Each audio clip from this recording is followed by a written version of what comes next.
ਜੇ ਵਕਤ ਆਉਣ ਤੋਂ ਪਹਿਲਾਂ ਅਸੀਂ ਸੰਭਲ ਜਾਂਦੇ, ਆਪਣੇ ਹੱਕਾਂ ਦੇ ਡਾਕੇ ਦਾ ਸੁਚੇਤ ਹੋ ਜਾਂਦੇ, ਕਿਉਂਕਿ ਲੰਮਾ ਸਮਾਂ ਸੰਘਰਸ਼ ਦਾ ਹਿੱਸਾ ਤੁਸੀਂ ਵੀ ਰੱਖੇ ਹੋ। ਹਾਂਜੀ, ਤੁਹਾਨੂੰ ਲੱਗਦਾ ਵੀ ਸਾਨੂੰ ਇਹ ਦਿਨ ਨਾ ਦੇਖਣੇ ਪੈਂਦੇ?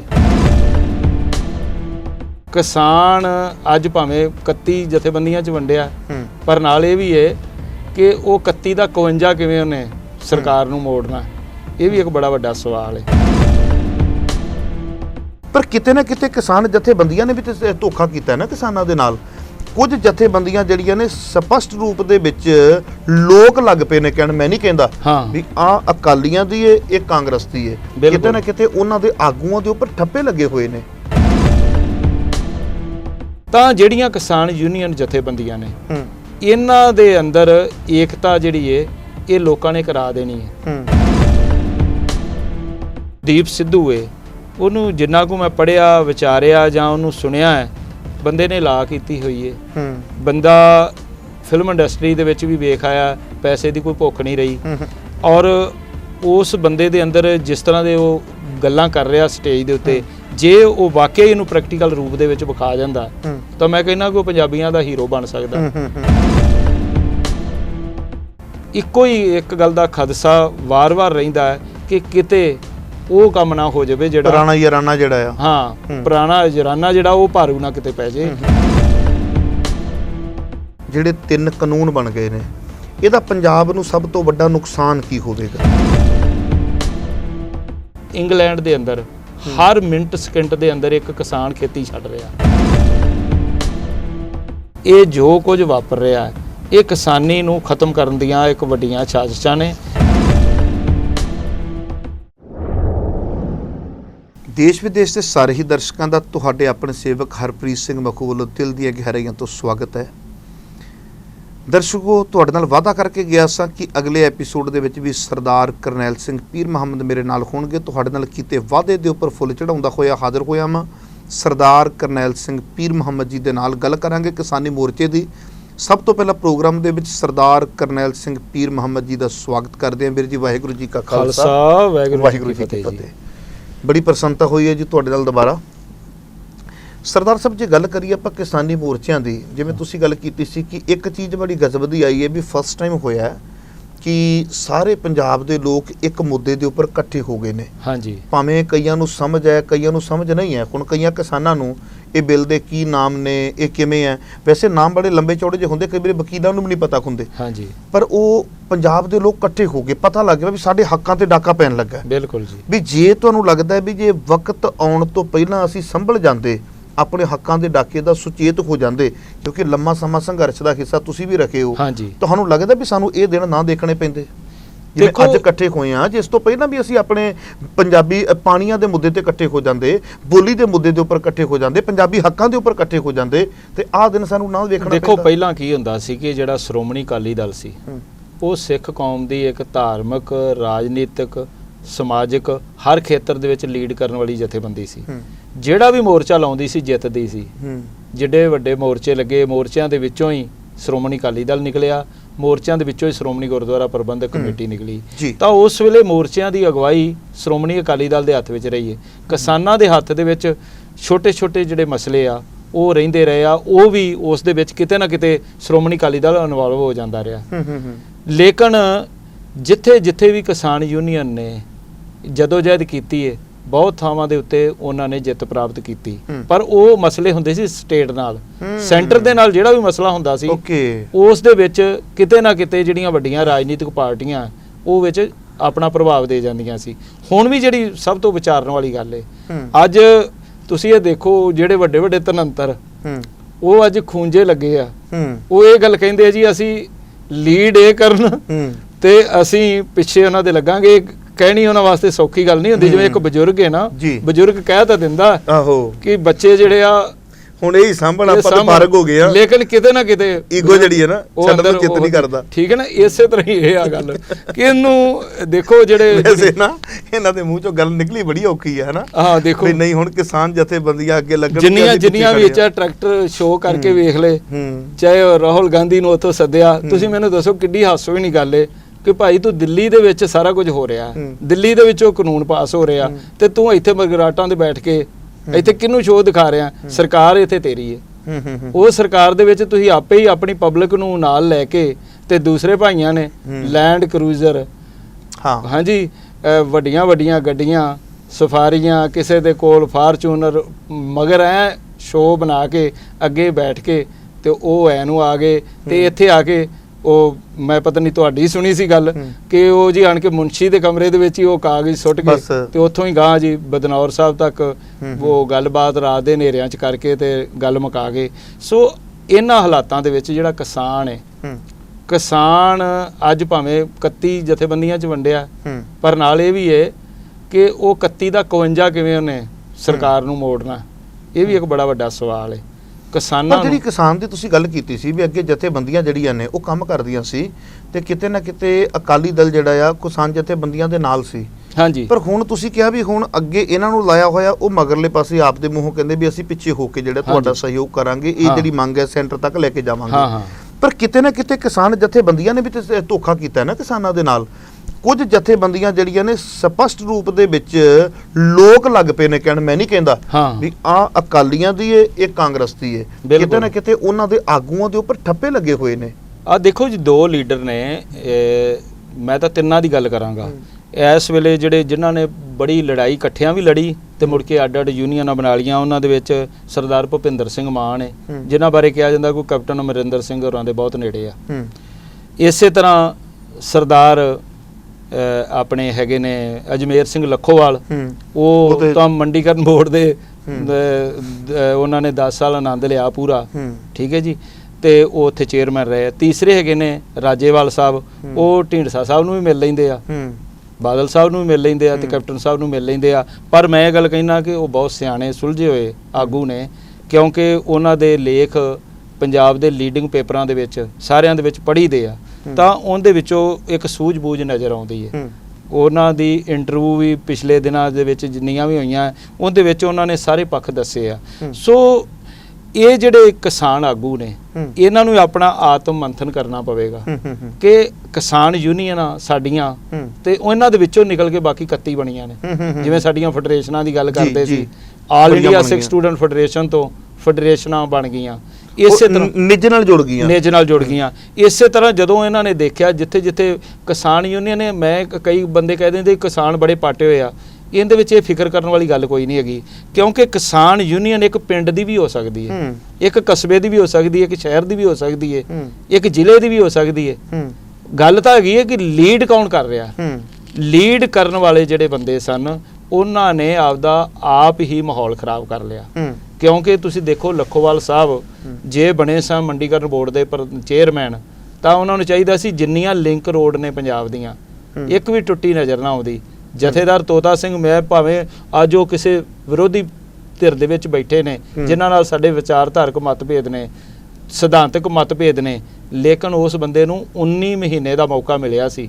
ਆ ਜਿਹੜਾ ਚੰਡੀਗੜ੍ਹ ਦੇ ਵਿੱਚ ਕਿਸਾਨ ਭਵਨ ਹੈ, ਇਹ ਉਹਨੇ 19 ਮਹੀਨਿਆਂ ਦੇ ਵਿੱਚ ਬਣਵਾ ਦਿੱਤਾ। ਔਰ ਪਤਾ ਨਹੀਂ ਕੋਈ ਵੀ ਲਿੰਕ ਰੋਡ ਜਿਹੜੀ ਸੀ ਪੰਜਾਬ ਦੀ, ਉਹਨੇ ਕੋਈ ਇੱਕ ਵੀ ਜਿਹੜੀ ਨਹੀਂ ਸੀ ਛੱਡੀ। ਔਰ ਕਿੰਨੇ ਨੌਜਵਾਨ ਜਿਹੜੇ ਉਸ ਵਕਤ ਜਿਹਨੂੰ ਉਦੋਂ ਇਹਨਾਂ ਨੇ ਮੁੱਖ ਧਾਰਾ ਸ਼ਬਦ ਵਰਤਿਆ ਸੀ, ਜਸਟਿਸ ਅਜੀਤ ਸਿੰਘ ਬੈਂਸ ਦੀ ਅਗਵਾਈ ਦੇ ਵਿੱਚ, ਉਹ ਜਦੋਂ ਬਾਹਰ ਆਏ ਸਨ 3500 ਦੇ ਕਰੀਬ, ਉਹਨਾਂ ਦੇ ਵਿੱਚੋਂ ਬਹੁਤਿਆਂ ਨੂੰ ਉਹਨਾਂ ਨੇ ਰੁਜ਼ਗਾਰ ਦਿੱਤਾ। ਅੱਜ ਵੀ ਤੁਸੀਂ ਮੰਡੀਕਰਨ ਬੋਰਡ ਦੇ ਵਿੱਚ ਕੋਈ ਜੇਈ ਪੁੱਛ ਲਓ, ਕੋਈ ਐਕਸੀਅਨ ਪੁੱਛ ਲਓ, ਕੋਈ ਐਸਡੀਓ ਪੁੱਛ ਲਓ, ਜਾਂ ਉੱਚੇ ਰੁਤਬਿਆਂ ਦੇ ਉੱਤੇ, ਤਾਂ ਉਹ ਜਥੇਦਾਰ ਤੋਤਾ ਸਿੰਘ ਦੀ ਭਰਤੀ ਹੈ। ਅੱਛਾ, ਸੋ ਇਸ ਤਰ੍ਹਾਂ ਦਾ ਕੰਮ ਜੇ ਤੁਹਾਨੂੰ 10 ਸਾਲ ਦਾ ਮੌਕਾ ਮਿਲਿਆ ਤਾਂ ਪੰਜਾਬ ਦੇ ਵਿੱਚ ਹਰ ਪਾਸੇ ਹਰਿਆਲੀ ਨਜ਼ਰ ਆਉਣੀ ਚਾਹੀਦੀ ਸੀ, ਤਾਂ ਉਸ ਦੇ ਵਿੱਚ ਉਹ ਨਹੀਂ ਕਰ ਸਕੇ ਜਿਹੜੀ ਗੱਲ ਕਰਨ ਵਾਲੀ ਹੈ। ਇਸੇ ਤਰ੍ਹਾਂ ਮਾਨ ਸਾਹਿਬ ਰਾਜ ਸਭਾ ਦੇ ਮੈਂਬਰ ਰਹੇ ਨੇ, ਅੱਜ ਉਹਨਾਂ ਨੂੰ ਆਪਣੀ ਖਾਮੋਸ਼ੀ ਤੋੜਨੀ ਚਾਹੀਦੀ ਹੈ। ਮੇਰੇ ਪਿਤਾ ਜੀ ਉਸੇ ਜਥੇਬੰਦੀ ਦੇ ਵਿੱਚ, ਕਿਹੜੇ ਮਾਨ ਸਾਹਿਬ ਦੀ ਗੱਲ ਕਰਦੇ? ਸਰਦਾਰ ਭੁਪਿੰਦਰ ਸਿੰਘ ਮਾਨ, ਬੜੇ ਸੁਲਝੇ ਹੋਏ ਆਗੂ ਨੇ, ਉਹਨਾਂ ਨੂੰ ਵੀ ਅੱਜ ਅੱਗੇ ਆਉਣਾ ਚਾਹੀਦਾ। ਇਸੇ ਤਰ੍ਹਾਂ ਰਾਜੇਵਾਲ ਸਾਹਿਬ, ਇਹ ਜਿਹੜੇ ਅੱਜ ਜੇ ਮੰਨ ਲਓ ਕਿ ਅੱਜ ਲੱਖੋਵਾਲ ਨੂੰ ਕਹਿ ਰਹੇ ਨੇ ਕਿ ਭਾਈ ਤੂੰ ਗਲਤ ਕੀਤਾ ਜਾਂ ਤੂੰ ਕਿਸਾਨਾਂ ਦੇ ਉੱਪਰ ਨਹੀਂ, ਤਾਂ ਉਹਨਾਂ ਨੂੰ ਚਾਹੀਦਾ ਕਿ ਉਹ ਆਖਣ ਕਿ ਮੈਂ ਤਾਂ ਪਿੱਛੇ ਲੱਗਾ, ਤੁਸੀਂ ਜਿਹੜਾ ਵੀ ਫੈਸਲਾ ਕਰੋ ਮੈਂ ਉਹਨੂੰ ਮੰਨਾਂਗਾ। ਉਹਨਾਂ ਨੂੰ ਅੱਜ ਇਸ ਤਰ੍ਹਾਂ ਦਾ ਰੋਲ ਅਦਾ ਕਰਨਾ ਚਾਹੀਦਾ। ਤਾਂ ਜਿਹੜੀਆਂ ਕਿਸਾਨ ਯੂਨੀਅਨ ਜਥੇਬੰਦੀਆਂ ਨੇ, ਇਹਨਾਂ ਦੇ ਅੰਦਰ ਏਕਤਾ ਜਿਹੜੀ ਏ ਇਹ ਲੋਕਾਂ ਨੇ ਕਰਾ ਦੇਣੀ ਹੈ।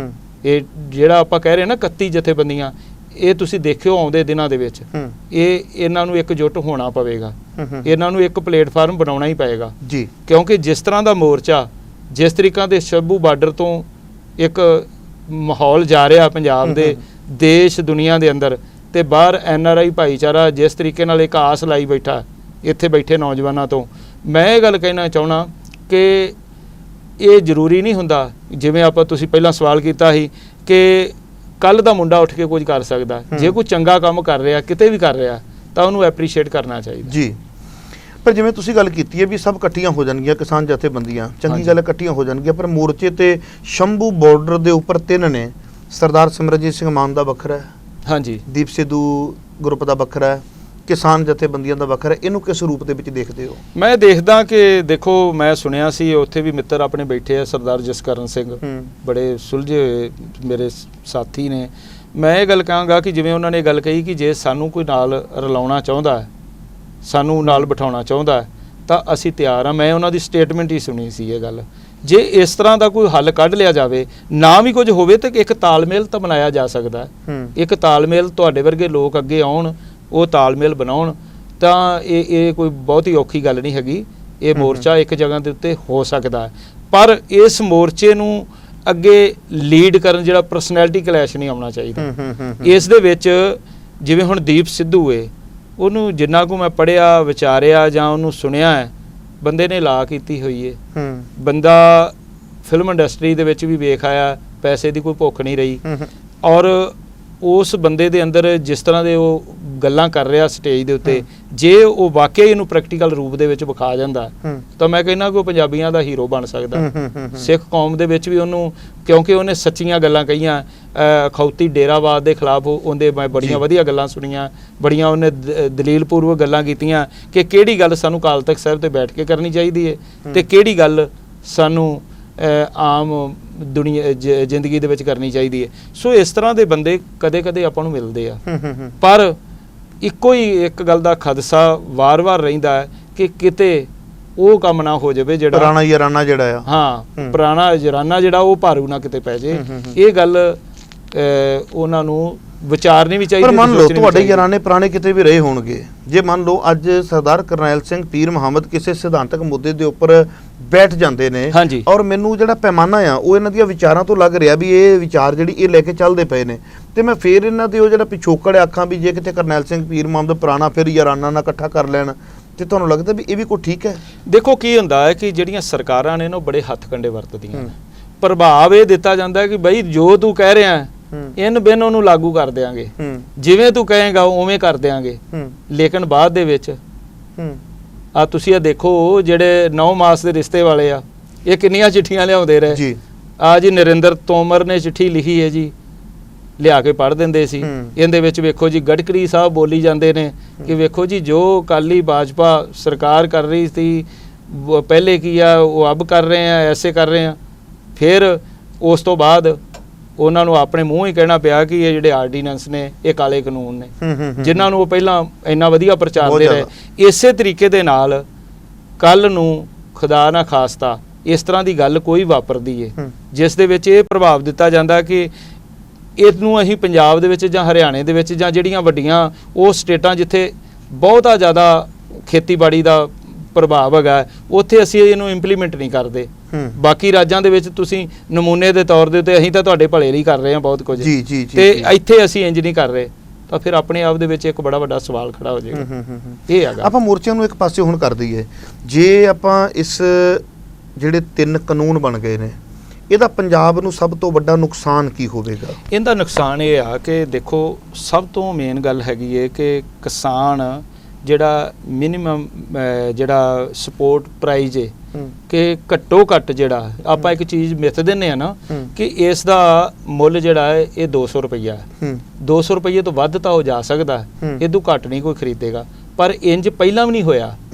MSP ਦੇ ਹੁੰਦਿਆਂ ਹੋਇਆਂ ਵੀ ਕਿਸਾਨ ਨੇ ਜਿਹੜੀ ਉਹਦੀ ਫਸਲ 1000 ਰੁਪਏ ਦੀ ਕੁਆਂਟਲ ਸੀ ਉਹ 700 ਰੁਪਏ ਵਿਕਦੀ ਆਪਾਂ ਦੇਖੀਏ। ਆਪਾਂ ਉਦਾਹਰਨ ਲੈਨੇ ਆ, ਆਪਣਾ ਦੋਹਾਂ ਦਾ ਪੈ ਗਿਆ ਦਰਿਆ ਦਾ ਏਰੀਆ, ਹਾਂਜੀ ਪੈ ਗਿਆ ਜੀ, ਬਿਲਕੁਲ ਆਪਣੇ ਇਲਾਕੇ ਦੇ ਵਿੱਚ ਪਾਣੀ ਆ ਜਾਂਦਾ ਹੈ, ਬਿਲਕੁਲ ਜਦੋਂ ਝੋਨੇ ਦੀ ਫਸਲ ਦੇ ਵਿੱਚੋਂ ਪਾਣੀ ਫਿਰ ਜਾਂਦਾ, ਝੋਨੇ ਦਾ ਰੰਗ ਕਿਹੋ ਜਿਹਾ ਹੋ ਜਾਂਦਾ ਹੈ? ਹਨਾ, ਡਿਸਕਲਰ ਹੋ ਜਾਂਦਾ। ਹਾਂ, ਡਿਸਕਲਰ ਹੋ ਜਾਂਦਾ ਹੈ। ਜਦੋਂ ਆਪਾਂ ਮੰਡੀ ਲੈ ਕੇ ਜਾਂਦੇ ਆ ਤੇ ਜਿਹੜਾ ਵਪਾਰੀ ਆਉਂਦਾ ਸੀ ਆਪਣੇ ਨਾਲ ਕੀ ਕਰਦਾ ਰਿਹਾ ਆ, ਉਦੋਂ ਸਾਡੇ ਨਾਲ ਬਜ਼ੁਰਗਾਂ ਨੂੰ ਪਤਾ ਵੀ MSP ਕੀ ਹੈ। ਉਹ ਕਹਿੰਦੇ ਸੀ ਯਾਰ ਹੁਣ ਜਿਹੜੇ ਭਾਅ ਤੂੰ ਮੇਰਾ ਵੀਰ ਨਾ ਕਰ ਲਾ, ਉਹ ਕਈ ਪ੍ਰਕਾਰ ਦੇ ਨਾ ਆਪਸ 'ਚ ਉਹਨਾਂ ਦੀ ਗਾਂਢੀ ਜੀ ਹੁੰਦੀ ਸੀ। ਇੱਕ ਨੇ ਆ ਜਾਣਾ, ਨਾ ਛੱਡੋ ਪਰਾਂ, ਰੇਟ ਇਸ ਕਿਸਮ ਦੇ ਲੱਗਦੇ ਹੁੰਦੇ ਸੀ ਵੀ ਸ਼ਾਮ ਨੂੰ ਕਿਸਾਨ ਕਹਿੰਦਾ ਸੀ ਵੀ ਚਲੋ ਤੁਸੀਂ ਵੇਖ ਲਓ। ਜਿਵੇਂ ਉਦੋਂ MSP ਕਿੱਥੇ ਸੀ, ਉਦੋਂ ਤਾਂ ਲਾਗੂ ਸੀ। ਦੇਖੋ ਇਹਨਾਂ ਨੇ ਕੀ ਕੀਤਾ, ਇਹੋ ਹੀ ਤਾਂ ਸ਼ਰਾਰਤ ਹੈ ਸਭ ਤੋਂ ਵੱਡੀ, ਕਿ ਇਹਨੂੰ ਫੋਕਸ MSP, ਕਿਸੇ ਨੇ ਆਰਡੀਨੈਂਸ ਨਹੀਂ ਦੇਖੇ। ਉਹਦੇ ਵਿੱਚੋਂ ਇੱਕੋ ਚੀਜ਼ MSP ਜਿਹੜੀ ਹੈ ਉਹ ਖਤਮ ਕਰ ਦਿੱਤੀ ਗਈ ਜੀ। MSP ਕੋਈ ਬਹੁਤੀ ਵੱਡੀ ਗੱਲ ਨਹੀਂ ਹੈਗੀ, ਬਹੁਤ ਸਾਰੀਆਂ ਚੀਜ਼ਾਂ ਦੇ ਉੱਤੇ MSP ਪਹਿਲਾਂ ਹੀ ਲੱਗੀ ਵੀ ਹੋਈ ਹੈ, ਬਹੁਤ ਸਾਰੀਆਂ ਚੀਜ਼ਾਂ ਦੇ ਉੱਤੇ MSP ਨਹੀਂ ਵੀ ਹੈਗੀ। ਜਿਨ੍ਹਾਂ ਦੇ ਉੱਤੇ ਨਹੀਂ ਵੀ ਹੈਗੀ ਉਹ ਬਹੁਤ ਮਹਿੰਗੀ ਵੀ ਵਿਕਦੀਆਂ ਨੇ। ਆਪਾਂ ਬਾਸਮਤੀ ਬੀਜਦੇ ਆ, ਬਾਸਮਤੀ ਦਾ ਤਰਨਤਾਰਨ ਰੇਟ ਕੁਝ ਹੋਰ ਹੁੰਦਾ। ਮਾਝੇ ਦੀ ਗੱਲ ਕਰਦੇ ਆ, ਜਦੋਂ ਦਰਿਆ ਪਾਰ ਕਰ ਜੀਦਾ ਉੱਥੇ ਰੇਟ 500 ਰੁਪਇਆ ਵੱਧ ਜਾਂਦਾ। ਇੱਧਰ ਆਪਣੇ ਵਾਲੇ ਪਾਸੇ, ਮਹੂ ਵਾਲੇ ਪਾਸੇ ਜਾਂ ਇੱਧਰ ਮੋਗੇ ਵਾਲੇ ਪਾਸੇ ਉਹਦਾ ਘੱਟ ਹੁੰਦਾ ਰੇਟ। ਤੇ ਅਸੀਂ ਕੀ ਕਰਦੇ ਆ ਕਿ ਆਪਾਂ ਕੁਝ ਸਮਾਂ ਆਪਣੇ ਘਰ ਟਰਾਲੀਆਂ ਖੜੀਆਂ ਕਰ ਛੱਡਦੇ ਆ ਜਾਂ ਬੋਰੀਆਂ 'ਚ ਪੈਕ ਕਰ ਛੱਡਦੇ ਆ ਤੇ ਫਿਰ ਅਸੀਂ ਲਿਜਾ ਕੇ ਉਹਨੂੰ ਅੰਮ੍ਰਿਤਸਰ ਜਾਂ ਤਰਨਤਾਰਨ ਦੀ ਮੰਡੀ ਦੇ ਵਿੱਚ ਵੇਚਦੇ ਆ। ਉਹ ਸਿਲਸਿਲਾ ਪਹਿਲਾਂ ਤੋਂ ਹੀ ਚੱਲਦਾ ਰਿਹਾ। ਅੱਜ ਸਵਾਲ ਕੀ ਹੈ ਕਿ ਜਿਹੜਾ ਇਹਨਾਂ ਨੇ ਸੂਖਮ ਤਰੀਕੇ ਦੇ ਨਾਲ 3 ਅਲੱਗ-ਅਲੱਗ ਆਰਡੀਨੈਂਸ ਬਣਾ ਕੇ ਇੱਕ ਕਾਨੂੰਨ ਬਣਾ ਦਿੱਤਾ ਗਿਆ ਕਿ ਇਸ ਕਾਨੂੰਨ ਤਹਿਤ ਤੁਹਾਡਾ ਇੱਕ ਐਗਰੀਮੈਂਟ ਹੋਏਗਾ ਕਾਰਪੋਰੇਟ ਘਰਾਣਿਆਂ ਦੇ ਨਾਲ।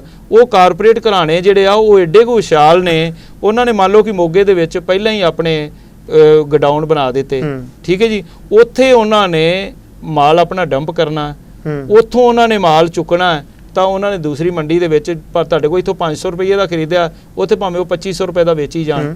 ਉਹ ਇਸ ਤਰੀਕੇ ਦਾ ਜਿਹੜਾ ਇੱਕ FCI ਸੀ ਜਾਂ ਜਿਹੜੀ ਇੱਕ ਸਰਕਾਰ ਨੇ ਆਪਣੀ ਜ਼ਿੰਮੇਵਾਰੀ ਸਾਰੀ ਖਤਮ ਕਰਕੇ, ਕਿਉਂਕਿ ਇਹ ਵੀ ਇਹ ਗੱਲਾਂ ਆ ਗਈਆਂ ਨੇ ਇਹਦੇ ਵਿੱਚ। ਦੂਜਾ ਪੱਖ ਕੀ ਹੈ ਕਿ ਜਿਹੜਾ FCI ਚੀਜ਼ ਖਰੀਦਦੀ ਸੀ ਉਹ ਜਿਵੇਂ ਮਹੂ ਦੇ ਵਿੱਚ ਖਰੀਦੀ ਤੇ ਮਹੂ ਦੇ ਵਿੱਚ ਹੀ ਆਪਣੇ ਸਾਹਮਣੇ ਹੀ ਉੱਥੇ ਹੀ ਗੱਲ ਸੜ ਜਾਂਦੀ ਸੀ, ਉਹਨੂੰ ਉੱਥੋਂ ਕਦੀ ਚੁੱਕਿਆ ਨਹੀਂ ਜਾਂਦਾ। ਕਿਉਂਕਿ ਇਹਨਾਂ ਦੀ ਇੱਕ ਪਾਲਿਸੀ ਹੈ ਕਿ ਕਿਸਾਨ ਨੂੰ ਇਹ ਪ੍ਰਭਾਵ ਦੇਣਾ। ਆਪਾਂ ਆਮ ਦੇਖਦੇ ਹਾਂ ਜਿਹੜੇ ਛਾਤਰ ਲੋਕ ਹੁੰਦੇ ਆ, ਉਹਨਾਂ ਦਾ ਕੋਈ ਕੰਮ ਆਪਾਂ ਕਰ ਦਈਏ, ਉਹਨਾਂ ਨੂੰ ਉਹਦੇ 'ਚ ਫਾਇਦਾ ਹੋ ਜਾਵੇ, ਉਹ ਇਹ ਗੱਲ ਕਹਿ ਦਿੰਦੇ ਆ ਯਾਰ ਕੋਈ ਗੱਲ ਨਹੀਂ, ਜੇ ਤੂੰ ਨਾ ਵੀ ਕਰਦਾ ਨਾ ਤੇ ਮੇਰੇ ਕੋਲ ਇਹਦਾ ਅਲਟਰਨੇਟਿਵ ਤਾਂ ਹੈਗਾ ਸੀ।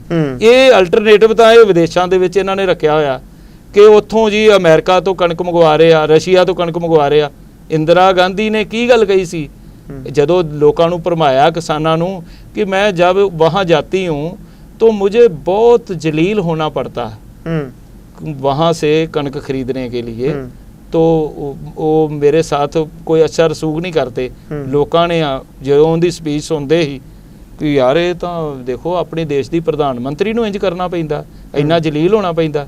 इस तरह ही फूड सेफ्टी एक्ट जिहड़ा है उनके तहत अज दुनिया दे विच जिस तरीके का प्रभाव दुनिया दे रही है वो किसानी नूं घटा रही है। अज इंग्लैंड दे अंदर हर मिनट सकिंट दे अंदर एक किसान खेती छड्ड रहा, ठीक है जी। वो लेकिन उन्होंने कोल अल्टरनेटिव भी वो दे रहे हैं। अज जे उन्होंने हर चीज़ नूं अपने अंडर किया तां उसका उन्होंने बकायदा एक प्रभाव दिता। न्यूजीलैंड का किसान क्यों खुशहाल है, आस्ट्रेलिया का किसान क्यों खुशहाल है, डेयरी फार्मिंग क्यों उत्थे अगे आ, इटली दे विच उत्थे क्यों किसान अगे जा रहा। इत्थे एक जिहड़ा है इस तरह का घसियारे बनाउण वास्ते इन्हां ने सीधा कि साडा जिहड़ा एक अगे की हुंदा सी एक छोटा आड़तीआ उहदे कोल असीं पैसे लैंदे सां, वो साडा एक किला गहने कर लिया जां परनोट ते करा लिया। ये हुण की कर रहे ने, जिस पासे हुण गल जा रही है इन्हां ने तुहाडी पूरी तुहाडे नाल एक एग्रीमेंट कीता है। SDM तो अगे तुसीं किते उहदी सुनवाई नहीं कर सकदे ते SDM दा तुसीं प्रभाव वेखदे हो, हलके दा MLA ਜਾਂ ਕੋਈ ਵੱਧ ਤੋਂ ਵੱਧ MP ਜਾਂ ਕੋਈ ਮਿਨਿਸਟਰ ਉਹੀ ਉਹਨੂੰ ਆਪਣੇ ਹਿਸਾਬ ਨਾਲ ਤੇ ਜਾਂ ਉਸ ਏਰੀਏ ਦੇ ਵਿੱਚ ਜਿਹੜਾ MLA ਵੱਲੋਂ ਤਿਆਰ ਕੀਤਾ ਹੁੰਦਾ ਜਿਹੜਾ ਉਸ ਸ਼ਹਿਰ ਦਾ ਕੋਈ ਨੁਮਾਇੰਦਾ ਹੁੰਦਾ ਉਹੀ SHO ਤੇ SDM ਨੂੰ ਤਾਂ ਉਹੀ ਚਲਾਈ ਫਿਰਦਾ ਬਹੁਤੇ ਥਾਵਾਂ ਤੇ ਤੁਸੀਂ ਦੇਖਦੇ ਹੋ। ਸੋ ਇਸ ਤਰ੍ਹਾਂ ਦੇ ਪ੍ਰਭਾਵ ਦੇ ਵਿੱਚ ਕੁਝ ਲੋਕਾਂ ਨੂੰ ਫਾਇਦਾ ਹੋਵੇਗਾ ਤੇ ਬਹੁ ਗਿਣਤੀ ਜਿਹੜੀ ਹੈ ਉਹ ਰਹਿਮੋ ਕਰਮ ਦੇ ਉੱਤੇ ਪਲੇਗੀ। ਇਹ ਮੈਂ ਮੋਟਾ ਅੰਦਾਜ਼ਾ ਤੁਸੀਂ ਮੋਟਾ ਜਿਵੇਂ ਦੱਸਿਆ ਆ ਇਹ ਤੁਸੀਂ ਦੱਸਿਆ ਵੀ ਆ ਸਾਡੇ ਨੁਕਸਾਨ ਹੋਣਗੇ। ਹਾਂਜੀ, ਪਰ ਜੇ ਗੱਲ ਕਰੀਏ ਸਰਦਾਰਾ ਸਿੰਘ ਜੌਹਲ ਦੀ ਜਿਹੜੇ ਬੜੇ ਡੂੰਘੇ ਅਰਥ ਸ਼ਾਸਤਰੀ ਨੇ ਔਰ ਉਹਨਾਂ ਨੇ ਕਾਫੀ ਖੇਤੀਬਾੜੀ ਨਿਯਮਾਂ ਦੇ ਉੱਪਰ ਖੋਜ ਕੀਤੀ ਹੈ। ਪਿੱਛੇ ਜੇ ਮੇਰੀ ਇੰਟਰਵਿਊ 'ਚ ਉਹਨਾਂ ਨੇ ਇੱਥੋਂ ਦੱਸਿਆ ਵੀ ਮੈਂ ਈਰਾਨ ਨੂੰ ਖੇਤੀ ਕਰਨ ਦਾ ਤਰੀਕਾ ਮੈਂ ਦੇ ਕੇ ਆਇਆ ਵਾਂ, ਬਿਲਕੁਲ ਖੇਤੀਬਾੜੀ ਜਿਹੜੀ ਨੀਤੀ ਉਹ ਮੈਂ ਦੱਸੀ ਹੈ। ਹਾਂਜੀ, ਪਰ ਇਹਨਾਂ ਦਿਨਾਂ ਵਿੱਚ ਉਹ ਇਸ ਕਾਨੂੰਨ ਦੇ ਹੱਕ ਦੇ ਵਿੱਚ ਨੇ। ਦੇਖੋ ਗੱਲ ਇਹ ਆ, ਉਹਨਾਂ ਨੂੰ ਕਿਹੜੀ ਚੀਜ਼ ਨਹੀਂ ਮੈਂ ਇਹ ਗੱਲ ਇੱਥੇ ਬਖੂ ਸਾਹਿਬ ਤੁਹਾਨੂੰ ਇਹ ਗੱਲ ਕਹਾਂਗਾ, ਜਿਹੜੇ ਲੋਕ ਮੋਰਚਾ ਲੜ ਰਹੇ ਨੇ, ਸਰਦਾਰ ਸਰਦਾਰਾ ਸਿੰਘ ਜੌਹਲ ਦੀ ਦਿਆਨਦਾਰੀ ਦੇ ਉੱਤੇ ਕਿਸੇ ਨੂੰ ਸ਼ੱਕ ਨਹੀਂ ਕਰਨਾ ਚਾਹੀਦਾ। ਉਹ ਬਹੁਤ ਸਿਆਣਾ ਇੱਕ ਸੁਲਝਿਆ ਹੋਇਆ ਇਨਸਾਨ ਹੈ। ਉਸ ਨੂੰ ਕਿਸੇ ਵੀ ਤਰੀਕੇ ਦੇ ਨਾਲ ਇੱਥੇ ਜਿੱਥੇ ਜਿੱਥੇ ਮੋਰਚਾ ਲੱਗਾ ਹੈ ਉਹਨਾਂ ਦੀ ਫੇਰੀ ਪਵਾਈ ਜਾਵੇ। ਉਹ ਦੱਸੇ ਕਿਸਾਨਾਂ ਨੂੰ ਕਿ ਤੇਰੇ ਕੋਲ ਭਾਈ ਜਿਹੜੇ ਤੂੰ ਪੱਖ ਦੱਸ ਰਹੇ ਹੋ, ਉਹ ਇਹ ਕੀ ਸਾਰੇ ਕਿਸਾਨ ਮੂਰਖ ਨੇ ਕਿ ਸਾਰੇ ਕਿਸਾਨਾਂ ਨੂੰ ਕੋਈ ਸਮਝ ਨਹੀਂ ਹੈਗੀ, ਇਹਨਾਂ ਨੂੰ ਕੀ ਗੁੰਮਰਾਹ ਕੀਤਾ ਗਿਆ। ਤਾਂ ਇਸ ਦੇ ਬਦਲੇ ਦੇ ਵਿੱਚ ਅੱਜ ਜਿਸ ਤਰੀਕੇ ਦਾ ਮਾਹੌਲ ਬਣਿਆ ਹੈ, ਤਾਂ ਉਸ ਮਾਹੌਲ ਦੇ ਵਿੱਚ ਤੁਸੀਂ ਕੀ ਅਲਟਰਨੇਟਿਵ ਦੱਸਦੇ ਹੋ? ਉਹ ਅਲਟਰਨੇਟਿਵ ਜਿਹੜਾ ਹੈ ਉਹ ਸਾਹਮਣੇ ਜਦੋਂ ਜਨਤਕ ਤੌਰ ਦੇ ਉੱਤੇ ਉਹਨਾਂ ਦਾ ਹੋਵੇ ਤਾਂ ਉਹ ਸਾਨੂੰ ਸਮਝਾ ਦੇਣ, ਇਹ ਗੱਲ ਮੋਰਚੇ ਵਾਲਿਆਂ ਨੂੰ ਸਮਝਾ ਦੇਣ, ਆਮ ਕਿਸਾਨਾਂ ਨੂੰ ਸਮਝਾ ਦੇਣ। ਲੇਕਿਨ ਉਹਨਾਂ ਦੀਆਂ ਵੀ ਇੰਟਰਵਿਊ, ਕਿਉਂਕਿ ਕਈ ਵਾਰੀ ਕੀ ਹੁੰਦਾ ਕਿ ਬੰਦਾ ਆਪਣੀ ਪਰਸਨੈਲਿਟੀ ਨਾਲ ਕੋਈ ਗੱਲ ਜੋੜ ਲੈਂਦਾ ਕਿ ਜਿਹੜੀ ਗੱਲ ਮੈਂ ਮੂੰਹੋਂ ਕੱਢ ਦਿੱਤੀ ਨਾ ਸ਼ਾਇਦ ਇਹੋ ਹੀ ਠੀਕ ਹੈ, ਜੇ ਮੈਂ ਇਹਦੇ ਤੋਂ ਪਿੱਛੇ ਹਟਿਆ ਤੇ ਮੇਰੀ ਸ਼ਾਇਦ ਇਹਦੇ 'ਚ ਇਨਸਲਟ ਹੋ ਜਾਏਗੀ। ਹੋ ਸਕਦਾ ਕਿ ਜੌਹਲ ਸਾਹਿਬ ਇੰਨੀ ਗੱਲ ਤਾਂ ਉਹ ਕਹਿ ਗਏ, ਲੇਕਿਨ ਅੱਜ ਉਹ ਇਹ ਵੀ ਗੱਲ ਕਹਿ ਰਹੇ ਨੇ ਕਿ ਦੇਖੋ ਜੀ ਜੇ ਆਰਡੀਨੈਂਸ ਵਾਪਸ, ਇਹ ਆਰਡੀਨੈਂਸ ਤਾਂ ਬੜੇ ਖਤਰਨਾਕ ਨੇ, ਨਾਲ ਆ ਵੀ ਉਹ ਗੱਲ ਕਹਿੰਦੇ ਆ, ਲੇਕਿਨ ਉਹ ਕੁਝ ਗੱਲਾਂ ਦੇ ਉੱਤੇ ਉਹਨਾਂ ਦੇ ਵਿਚਾਰ ਵੱਖਰੇ ਨੇ। ਸੋ ਇਹ ਮੈਂ ਇਹ ਗੱਲ ਕਹਿਣਾ ਕਿ ਪੰਜਾਬ ਦਾ ਜਿਹੜਾ ਵੀ ਇਸ ਤਰ੍ਹਾਂ ਦਾ ਮਹਾਨ ਅਰਥ ਸ਼ਾਸਤਰੀ ਹੈਗਾ, ਉਹਦੇ ਨਾਲ ਡਾਕਟਰ ਸੁੱਚਾ ਸਿੰਘ ਵੀ ਹੈਗੇ ਨੇ ਜਿਹੜੇ ਵੱਖਰੇ ਵਿਚਾਰ ਰੱਖਦੇ ਨੇ। ਉਹਨਾਂ ਦੇ ਨਾਲ ਇੱਕ ਹੋਰ ਸਰਦਾਰ ਸਾਹਿਬ ਨੇ, ਉਹਨਾਂ ਦਾ ਮੈਨੂੰ ਭੁੱਲ ਗਿਆ, ਉਹ ਆਪਣੇ ਵਿਚਾਰ ਰੱਖਦੇ ਨੇ। ਸੋ ਅਰਥ ਸ਼ਾਸਤਰੀਆਂ ਦਾ ਵੀ ਇਸ ਗੱਲ ਦੇ ਉੱਤੇ ਇੱਕ ਜੁੜਤਾ ਨਹੀਂ ਹੈਗੀ।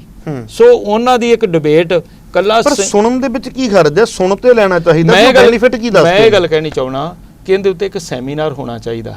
ਹਾਂ, ਇਸ ਸੈਮੀਨਾਰ ਦਾ ਤੁਸੀਂ ਵੀ ਭਾਵੇਂ ਆਯੋਜਨ ਕਰੋ, ਕਿਉਂਕਿ ਅਸੀਂ ਤਾਂ ਜਿੰਨੇ ਵੀ ਸਾਡਾ ਸ਼੍ਰੋਮਣੀ ਅਕਾਲੀ ਦਲ ਟਕਸਾਲੀ ਹੈ, ਅਸੀਂ ਤਾਂ ਬ੍ਰਹਮਪੁਰਾ ਸਾਹਿਬ ਨੇ ਇੱਕੋ ਗੱਲ ਕਹੀ ਹੈ ਕਿ ਜੋ ਕਿਸਾਨ ਕਰਨ ਜਾਂ ਜਿਹੜਾ ਸ਼ੰਭੂ ਬਾਰਡਰ ਦੇ ਉੱਤੇ ਬੈਠੇ ਵੀਰ ਜੋ ਵੀ ਕਰਦੇ ਆ, ਅਸੀਂ ਆਪਾਂ ਉਹਦੇ ਨਾਲ ਸਹਿਮਤੀ, ਉਹਨਾਂ ਦਾ ਸਹਿਯੋਗ ਕਰਨਾ ਜਿੰਨਾ ਵੀ ਆਪਾਂ ਕਰ ਸਕਦੇ ਹਾਂ। ਪਰ ਇੱਕ ਸੈਮੀਨਾਰ ਇਸ ਤਰੀਕੇ ਦਾ ਹੋਣਾ ਚਾਹੀਦਾ ਹੈ ਜਿੰਦੇ ਵਿੱਚ ਜਿਹੜੇ ਮਤਭੇਦ ਵੀ ਰੱਖਦੇ ਨੇ ਉਹਨਾਂ ਦਾ ਸਹਿਯੋਗ ਲਿਆ ਜਾਵੇ, ਉਹਨਾਂ ਨੂੰ ਮੌਕਾ ਦਿੱਤਾ ਜਾਵੇ। ਅਸੀਂ ਗੁਰੂ ਨਾਨਕ ਸਾਹਿਬ ਦੀ ਗੱਲ ਕਰਦੇ ਹਾਂ, ਵਿਰੋਧੀ ਵਿਚਾਰਾਂ ਵਾਲਿਆਂ ਨੂੰ ਵੀ ਉਹਨਾਂ ਨੇ ਸੁਣਿਆ। ਹੋ ਸਕਦਾ ਕਿ ਸਾਡਾ ਉਸ ਦੇ ਵਿੱਚੋਂ ਕੋਈ ਚੰਗਾ ਪੱਖ ਨਿਕਲ ਆਵੇ, ਤਾਂ ਉਹਨਾਂ ਦਾ ਸਾਨੂੰ ਤਜਰਬਾ ਨਾਲ ਲੈ ਕੇ ਚੱਲਣਾ ਚਾਹੀਦਾ। ਪਰ ਕੁੱਲ ਮਿਲਾ ਕੇ ਇਹ ਜੋ ਕੁਝ ਵਾਪਰ ਰਿਹਾ ਹੈ, ਇਹ ਕਿਸਾਨੀ ਨੂੰ ਖਤਮ ਕਰਨ ਦੀਆਂ ਇੱਕ ਵੱਡੀਆਂ ਸਾਜ਼ਿਸ਼ਾਂ ਨੇ। ਤਾਂ ਉਸ ਦੇ ਵਿੱਚ ਜਿਹੜੇ ਬਹੁਤ ਸਾਰੇ ਕਾਰਪੋਰੇਟ ਘਰਾਣੇ ਬਣ ਗਏ, ਕਿਸਾਨਾਂ ਦੇ ਵਿੱਚੋਂ ਵੀ ਬਿਜ਼ਨਸਮੈਨ ਬਣ ਗਏ ਨੇ, ਉਹ ਵੀ ਨਹੀਂ ਚਾਹੁੰਦੇ ਕਿ ਇਸ ਤਰੀਕੇ ਦਾ ਸੰਘਰਸ਼ ਜਿਹੜਾ ਹੈ ਇਹ ਸਫਲ ਹੋ ਸਕੇ। ਸੋ ਉਹਨਾਂ ਦਾ ਨਖੇੜਾ ਵੀ ਕਰਨਾ ਬੜਾ ਜ਼ਰੂਰੀ ਹੈ। ਓਕੇ, ਵੀ ਕਹਿਣ ਤੋਂ ਬਾਅਦ ਸੁਣਨ ਦੇ ਵਿੱਚ ਕੋਈ ਹਰਜ ਨਹੀਂ, ਸੁਣ ਲੈਣਾ ਚਾਹੀਦਾ, ਬਿਲਕੁਲ ਸੁਣਨਾ ਚਾਹੀਦਾ। ਹੋ ਸਕਦਾ ਵੀ ਵਿਰੋਧੀ ਵਿਚਾਰਾਂ ਦੇ ਵਿੱਚੋਂ ਵੀ ਕੁਝ ਨਿਕਲ ਕੇ ਸਾਹਮਣੇ ਆ ਜਾਵੇ। ਬਿਲਕੁਲ ਹਾਂਜੀ, ਉਹ ਬੜਾ ਜ਼ਰੂਰੀ ਹੈ ਜੀ। ਇੱਕ ਲਾਸਟ ਦੇ ਉੱਪਰ ਮੈਂ ਤੁਹਾਡੇ ਦੇ ਉੱਪਰ ਸਵਾਲ ਕਰਨਾ ਚਾਹੁੰਦਾ ਮੈਂ, ਜਿਵੇਂ ਕਿ ਜੇ ਇਹ ਬਿੱਲ ਵਾਪਸ ਹੋ ਵੀ ਜਾਂਦੇ ਨੇ ਤੇ ਕਿਸਾਨੀ ਦਾ ਤੇ ਪਹਿਲਾਂ ਵੀ ਬੁਰਾ ਹਾਲ ਸੀ, ਤੇ ਫਿਰ ਸਾਡੇ ਪੰਜਾਬ ਦੇ ਹਾਲਾਤ ਸੁਧਰਨਗੇ ਕਦੋਂ? ਮੈਂ ਚਾਹਾਂਗਾ ਵੀ ਇਹ ਜ਼ਰੂਰ ਸਾਨੂੰ ਦੱਸ ਕੇ ਮਖੂ ਸਾਹਿਬ, ਕਿਸਾਨੀ ਬਚੂਗੀ ਕਿਵੇਂ, ਕਰਜ਼ਾ ਲੱਥੂਗਾ ਕਿਵੇਂ, ਦੇਖੋ ਇਸ ਖੁਦਕਸ਼ੀਆਂ ਤੋਂ ਕਿਵੇਂ ਸਾਡਾ ਖੜਾ ਛੁੱਟੂ? ਇਸ ਦੇ ਵਿੱਚ ਸਾਨੂੰ ਵੀ ਕੁਝ ਕਰਨਾ ਪਵੇਗਾ, ਕਿਉਂਕਿ ਸਾਨੂੰ ਇਹ ਜਿਹੜੀਆਂ ਦੋ ਫਸਲਾਂ ਨੇ ਨਾ, ਮੁੱਖ ਤਿੰਨ ਫਸਲਾਂ, ਕਣਕ, ਝੋਨਾ ਤੇ ਕਪਾਹ ਤੇ ਗੰਨਾ, ਇਹ ਜਿਹੜੀਆਂ ਤਿੰਨ ਚਾਰ ਫਸਲਾਂ ਨੇ ਨਾ, ਇਹਨਾਂ ਦੇ ਵਿੱਚੋਂ ਬਾਹਰ ਨਿਕਲ ਕੇ ਅੱਜ ਹਰ ਕਿਸਾਨ ਨੂੰ ਲੋੜ ਹੈਗੀ ਏ ਆਪਣੀ ਬਗੀਚੀ ਤਿਆਰ ਕਰਨ ਦੀ। ਉਹ ਸਭ ਤੋਂ ਵੱਡੀ ਲੋੜ ਹੈ ਕਿ ਸਾਨੂੰ ਮਥਾਜ ਨਾ ਰਹਿਣਾ ਪਵੇ। ਅੱਜ ਕੀ ਤੁਸੀਂ ਦੇਖਿਆ ਕਿਤੇ, ਤੁਸੀਂ ਸ਼ਹਿਰ ਦੇ ਵਿੱਚ ਵੀ ਰਹਿੰਦੇ ਹੋ, ਭਾਵੇਂ ਆਪਣਾ ਇਲਾਕਾ ਮਖੂ ਹੈ, ਪਰ ਤੁਸੀਂ ਇਹ ਦੇਖੋ ਕਿ ਅੱਜ ਮੰਡੀ ਦੇ ਉੱਪਰ ਪ੍ਰਵਾਸੀਆਂ ਦਾ ਪੂਰਾ ਕੰਟਰੋਲ ਹੈ। ਜਿੰਨੇ ਵੀ ਰੇਹੜੀ ਵਾਲੇ ਨੇ ਜਾਂ ਜਿੰਨੀਆਂ ਵੀ ਮੰਡੀ ਦੇ ਵਿੱਚ ਸਵੇਰੇ ਬੋਲੀ ਲੱਗਦੀ ਹੈ ਅੰਮ੍ਰਿਤ ਵੇਲੇ, ਜਦੋਂ ਕਿਸਾਨ ਕੁਝ ਲੈ ਕੇ ਆਉਂਦਾ ਤਾਂ ਅੱਗੇ ਸਪਲਾਈ ਕੌਣ ਕਰ ਰਿਹਾ? ਮੈਂ ਉਹਨਾਂ ਦਾ ਦੋਖੀ ਨਹੀਂ ਹੈਗਾ, ਲੇਕਿਨ ਉਹ ਚੀਜ਼ ਉਹਨਾਂ ਦੇ ਹੱਥੇ, ਰਾਜਗੀਰੀ ਉਹਨਾਂ ਦੇ ਹੱਥੇ, ਜਿੰਨਾ ਜੋ ਵੀ ਸਾਰਾ ਕੁਝ ਹੋ ਰਿਹਾ। ਅੱਗੇ ਫੈਕਟਰੀਆਂ ਜਿੱਥੇ ਕੱਪੜਾ ਬਣ ਰਿਹਾ ਉਹ ਵੀ ਉਹਨਾਂ ਦੇ ਹੱਥੇ। ਸਾਡੇ ਤਿੰਨੇ ਕਿੱਤੇ ਜਿਹੜੇ ਆ, ਜਿੱਥੋਂ ਪ੍ਰੋਡਕਸ਼ਨ ਹੋਣੀ ਹੈ ਤਿਆਰ, ਜਿੱਥੋਂ ਅੱਗੇ ਜਾ ਕੇ ਗ੍ਰੇਡਿੰਗ ਹੋਣੀ ਹੈ, ਉਹ ਤਿੰਨੇ ਚੀਜ਼ਾਂ ਸਾਡੇ ਹੱਥ 'ਚ ਨਹੀਂ ਰਹੀਆਂ, ਉਹ ਉਹਨਾਂ ਦੇ ਹੱਥ ਦੇ ਵਿੱਚ ਨੇ। ਸੋ ਕਿਰਤ ਕਰੋ, ਨਾਮ ਜਪੋ ਤੇ ਵੰਡ ਛਕੋ ਦਾ ਜਿਹੜਾ ਗੁਰੂ ਸਾਹਿਬ ਨੇ ਸਾਨੂੰ ਸਿਧਾਂਤ ਦਿੱਤਾ ਸੀ, ਉਸ ਦੇ ਉੱਤੇ ਸਾਨੂੰ ਪਹਿਰੇਦਾਰ ਬਣਨਾ ਪਵੇਗਾ। ਸਾਨੂੰ ਆਪਣੇ ਹੱਥੀਂ ਜਿੰਨਾ ਵੀ ਅਸੀਂ ਆਪਣੀ ਬਗੀਚੀ ਤਿਆਰ ਕਰ ਸਕਦੇ ਹਾਂ, ਜਿੰਦੇ ਵਿੱਚੋਂ ਫਲ ਫੁੱਲ ਤੇ ਸਬਜ਼ੀਆਂ, ਹੂੰ ਇਹ ਸਾਨੂੰ ਆਪਣੇ ਘਰ ਦੀ ਲੋੜ ਪੂਰੀ ਕਰਨ ਵਾਸਤੇ ਇਹੋ ਜਿਹਾ ਪ੍ਰਬੰਧ ਜ਼ਰੂਰ ਕਰਨਾ ਪਵੇਗਾ। ਔਰ ਦੂਸਰੀ ਗੱਲ ਇਹ, ਜਿਵੇਂ ਅਖਬਾਰ ਹੂੰ ਸਾਡੀ ਨਿਤਮਰਾ ਲੋੜ ਹੈਗੀ ਜਾਂ ਨਹੀਂ ਹੈਗੀ, ਸਾਡੇ ਅੰਦਰ ਸਾਨੂੰ ਦੇਸ਼ ਦੁਨੀਆ ਦਾ ਪਤਾ ਲੱਗ ਸਕੇ, ਇਸ ਕਰਕੇ ਹੁਣ ਤਾਂ ਮੋਬਾਈਲ ਆ ਗਏ, ਸੋਸ਼ਲ ਮੀਡੀਆ ਉਹਦੇ ਵਿੱਚ ਕੈਦ ਹੋ ਗਿਆ, ਅਖਬਾਰਾਂ ਵੀ ਉਹਦੇ ਵਿੱਚ ਕੈਦ ਹੋ ਗਈਆਂ, ਲੇਕਿਨ ਸਾਡੇ ਘਰ ਹਾਕਰ ਉਹ ਸੁੱਟ ਕੇ ਜਾਂਦਾ। ਇਸੇ ਤਰੀਕੇ ਦੇ ਨਾਲ ਸ਼ਹਿਰਾਂ ਦੇ ਵਿੱਚ ਪਿੰਡਾਂ ਤੋਂ ਇੱਕ ਚੰਗੇ ਤਰੀਕੇ ਨਾਲ ਗ੍ਰੇਡਿੰਗ ਕਰਕੇ ਹਰ ਚੀਜ਼, ਚਾਹੇ ਆਟਾ ਹੈ, ਚਾਹੇ ਦਾਲਾਂ ਨੇ, ਚਾਹੇ ਸਬਜ਼ੀਆਂ ਨੇ, ਇਹ ਇੱਕ ਦੁੱਧ ਹੈ, ਇਹ ਇੱਕ ਇਮਾਨਦਾਰੀ ਦੇ ਨਾਲ ਸਹੀ ਤਰੀਕੇ ਦੇ ਨਾਲ ਸਾਨੂੰ ਵੀ ਉਹ ਇੱਥੇ ਆਦਾਨ ਪ੍ਰਦਾਨ ਕਰਨਾ ਪਵੇਗਾ ਵੱਡੇ ਪੱਧਰ ਦੇ ਉੱਤੇ। ਫਿਰ ਇਹਨਾਂ ਲੋਕਾਂ ਦੀ ਹੋਸ਼ ਟਿਕਾਣੇ ਆਵੇਗੀ, ਕਿਉਂਕਿ ਇਹ ਸਾਰੀਆਂ ਚੀਜ਼ਾਂ ਮੁੜ ਘੁੜ ਕੇ ਉਹਨਾਂ ਦੇ ਕੋਲ ਹੀ ਆ ਰਹੀਆਂ, ਕਾਰਪੋਰੇਟ ਘਰਾਣਿਆਂ ਦੇ ਕੋਲ। ਨੈਸਲੇ ਕੀ ਹੈ? ਨੈਸਲੇ, ਇਹ ਤਾਂ ਅੱਜ ਗੱਲ ਹੋਈ ਹੈ ਨੈਸਲੇ ਤੋਂ। ਜੇ ਉਹ ਉੱਥੋਂ ਬਾਹਰੋਂ ਆਣ ਕੇ ਨੈਸਲੇ ਇੱਥੇ ਚਲਾ ਸਕਦਾ ਤੇ 5-4 ਜ਼ਿਲ੍ਹਿਆਂ ਨੂੰ ਪਲਾਂਟ ਜਿਹੜਾ ਇੱਥੇ ਮੋਗਾ, ਠੀਕ ਹੈ ਨਾ ਜੀ। ਜੇ ਵੇਰਕਾ ਦੇ ਵਿੱਚ ਮਿਲਕ ਪਲਾਂਟ ਸਰਕਾਰ ਲਾ ਸਕਦੀ ਹੈ, ਮੋਗੇ ਦੇ ਵਿੱਚ ਕਿਉਂ ਨਹੀਂ ਲੱਗਾ ਜਾਂ ਉਧਰ ਪਰਾਂਗੇ? ਕਿਉਂਕਿ ਉਹਨਾਂ ਦੀ ਆਪਣੀ ਮੋਨੋਪੋਲੀ ਹੈ, ਆਪਣੇ ਹਿਸਾਬ ਨਾਲ ਉਹ ਚੱਲਦੇ ਆ। ਸੋ ਸਾਨੂੰ ਵੀ ਬਹੁਤ ਕੁਝ ਵੇਖਣਾ ਪਵੇਗਾ। ਮੁੱਖ ਦੀ ਗੱਲ ਮੁਕਾਈਏ ਵੀ ਫਸਲੀ ਚੱਕਰ ਦੇ ਵਿੱਚੋਂ ਬਾਹਰ ਆਉਣਾ ਚਾਹੀਦਾ। ਬਿਲਕੁਲ ਵੀ ਕਣਕ ਝੋਨਾ ਇਸ ਤੋਂ ਬਾਹਰ ਆ ਜਾਈਏ। ਜਿਹੜੀਆਂ ਸਾਨੂੰ ਲੱਗਦੀਆਂ ਵੀ ਚੀਜ਼ਾਂ ਦੀ ਲੋੜ ਹੈ ਸਾਨੂੰ ਉਹ ਦੇਣੀਆਂ ਚਾਹੀਦੀਆਂ। ਇਹਨਾਂ ਨੂੰ ਸਰਕਾਰ ਦੀ ਮਜਬੂਰੀ ਬਣਾ ਦਈਏ। ਸਰਕਾਰ ਕਹਿੰਦੀ ਹੈ ਨਾ ਕਿ ਸਾਡੇ ਕੋਲ ਦੇਖੋ ਮੋਦੀ, नरेंद्र मोदी ਕੀ ਕਰ ਰਿਹਾ, हमारे पास आने वाले वर्षों के लिए बहुत अन्न भंडार पड़ा पर। ਉਹ ਕਿੰਨੇ ਭਰਿਆ ਕਿੰਨੇ ਆ? ਆ ਸ਼ਬਦ ਉਹ ਬੋਲਦਾ ਵਾਰ-ਵਾਰ ਜਦੋਂ ਵੀ ਆਪਣੀ ਸਪੀਚ ਦੇ ਵਿੱਚ, ਤਾਂ ਇਹ ਫਿਰ ਬਾਹਰੋਂ ਵੀ ਮੰਗਵਾਉਂਦੇ ਆ, ਵਿਦੇਸ਼ਾਂ ਚੋਂ ਖਰੀਦਦੇ ਆ, ਤੇ ਜਿਹੜਾ ਸਾਡੇ ਵੱਲੋਂ ਖਰੀਦਿਆ ਹੋਇਆ ਉਹ ਉੱਥੇ ਦਾ ਉੱਥੇ ਪਿਆ ਗਲ ਸੜ ਰਿਹਾ। ਬਿਲਕੁਲ ਜੀ, ਆਪਾਂ ਮੁੱਖ ਦੀ ਗੱਲ ਮੁਕਾਈਏ ਵੀ ਫਸਲੀ ਚੱਕਰ ਚੋਂ ਬਾਹਰ ਆ ਕੇ ਕੁਆਲਿਟੀ ਤਿਆਰ ਕਰਨੀ ਪਏਗੀ। ਕੁਆਲਿਟੀ, ਲਘੂ ਉਦਯੋਗ, ਕਈ ਚੀਜ਼ਾਂ ਜਿਹੜੀਆਂ ਨੇ। ਉਹਦੇ ਵੱਲ ਬਹੁਤ ਧੰਨਵਾਦੀਆਂ ਜੀ ਤੁਹਾਡੇ। ਤੁਸੀਂ ਸਾਡੇ ਅਕਾਲ ਚੈਨਲ ਦੇ ਲੱਖਾਂ ਦਰਸ਼ਕਾਂ ਦੇ ਰੂਬਰੂ ਹੋਏ ਹੋ। ਧੰਨਵਾਦ ਜੀ, ਦਿਲ ਦੀਆਂ ਗਹਿਰਾਈਆਂ ਤੋਂ ਤੁਹਾਡੇ ਧੰਨਵਾਦੀਆਂ। ਸੋ ਦਰਸ਼ਕੋ, ਬੜੀ ਜਲਦੀ ਤੁਹਾਡੀ ਸੇਵਾ ਦੇ ਵਿੱਚ ਆਵਾਂਗਾ। ਸਮੇਂ ਦੀਆਂ ਘੜੀਆਂ ਰੋਕਦੀਆਂ ਨੇ। ਇਹ ਸਨ ਸਰਦਾਰ ਕਰਨੈਲ ਸਿੰਘ ਪੀਰ ਮੁਹੰਮਦ। ਕਿਸਾਨੀ ਮੁੱਦੇ ਦੇ ਉੱਪਰ ਚਿੱਤ ਕਰਦਾ ਹਰੇਕ ਨਾਲ ਗੱਲ ਕਰਾਂ, ਕਿਉਂਕਿ ਕਿਸਾਨ ਪੰਜਾਬ ਦਾ ਸੜਕਾਂ ਦੇ ਉੱਪਰ ਆਇਆ ਪਿਆ। ਇਸ ਵੇਲੇ ਜੋ ਚੈਨਲਸ ਦੇ ਆਪਣੇ ਫਰਜ਼ ਹੁੰਦੇ ਨੇ, ਮੀਡੀਆ ਦੇ ਹੁੰਦੇ ਨੇ, ਉਹ ਵੀ ਨਿਭਾਉਣੇ ਪੈਂਦੇ ਨੇ। ਫੀਲਡ ਵਿੱਚ ਨਿਕਲਣਾ ਪੈਂਦਾ, ਸਾਰੇ ਪਾਸੇ ਜਾਣਾ ਪੈਂਦਾ, ਤਾਂ ਕਿ ਲੋਕਾਂ ਨੂੰ ਦੱਸਿਆ ਜਾਵੇ ਕਿ ਪੰਜਾਬ ਦਾ ਕਿਸਾਨ ਕਿੰਨਾ ਹਾਲਾਤਾਂ ਦਾ ਸਾਹਮਣਾ ਕਰਦਾ ਪਿਆ। ਬੜੀ ਜਲਦੀ ਸੇਵਾ ਦੇ ਵਿੱਚ ਹਾਜ਼ਰ ਹੋਵਾਂਗਾ ਕਿਸੇ ਉੱਘੀ ਸ਼ਖਸੀਅਤ ਨੂੰ ਲੈ ਕੇ। ਦਿਓ ਇਜਾਜ਼ਤ। ਵਾਹਿਗੁਰੂ ਜੀ ਕਾ ਖਾਲਸਾ, ਵਾਹਿਗੁਰੂ ਜੀ ਕੀ ਫਤਿਹ।